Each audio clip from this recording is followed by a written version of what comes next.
ధర్మ సందేహాలు కార్యక్రమానికి తిరిగి స్వాగతం. గురుగారు, మరొక సందేహం అండి. కర్నూలు నుంచి శ్రీశైలం గారు రాస్తున్నారు. ఈర్ష్య, ద్వేషాలు, అనుమానాలు, ప్రతీకారాలు ఇదే రామాయణం అని నాస్తికులు అంటారు, తెలియజేయగలరంటూ కోరుతున్నారు.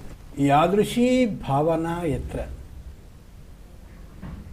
ఏ విధమైన దృష్టితో మనం చూస్తే తాదృశీ భవతి నాణ్యత, అదే దృష్టి కనిపిస్తుంది.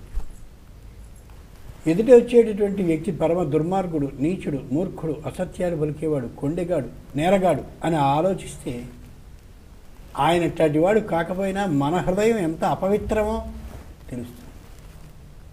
ఒక గ్రంథాన్ని ఇలా ఉంటుంది అని నిర్ణయించాలి అంటే గ్రంథాన్ని పూర్తిగా చదివిన వాళ్ళకి మించినటువంటి దృష్టితో చదవగలగాలి. అప్పుడు ఆ మాట గట్టిది. ఊరికే అక్కడ కూర్చొని రామాయణం ఇట్లాంటిది అట్లాంటిది ఈ పోసుకోలు మాటలు మాట్లాడడం కాదు.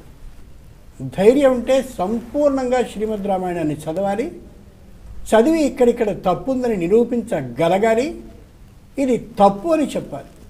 అంతేగాని ఊరికే అభియోగం చేయడం ఏముంది, ఎవడైనా చేయగలడు.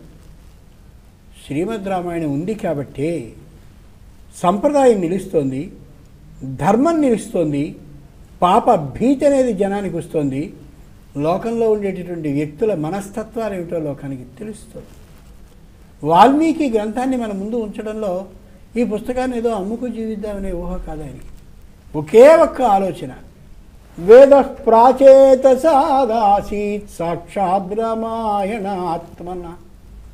వేదం అందరూ చదువుకోలేరు, అక్కడ ఉండే రహస్యాలు అందరూ తెలుసుకోలేరు. నాకు అదృష్టవశాత్తు తెలిసింది, ఈ ఆనందాన్ని నేను ఒక్కడనే పొందకూడదు, అందరికీ పంచాలి అనే అభిప్రాయంతో చూశాడు. తాత ఏం చేస్తాడు, చక్కటి మామిడి పండు వస్తే పిల్లవాడు మామిడి పండుని అలా తినలేడని జాగ్రత్తగా పైన తొడిమిలాడి చిన్న ముక్కని తీసి రసాన్ని పిండి చెంచాతో జాగ్రత్తగా వాడికి పట్టిస్తాడు. అలా వేదంలో ఉండే సర్వ రహస్యాలని మనకి వాల్మీకి మహర్షి అందిస్తే అవే ఏం లేదు దాంట్లో అంటే ఏం చెప్తాం అటువంటి వాళ్ళకి?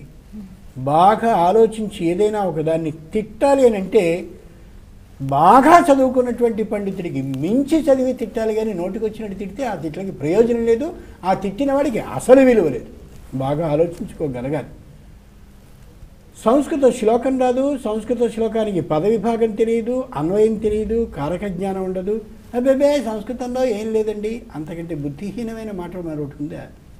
ఆలోచించుకు చూడాలి.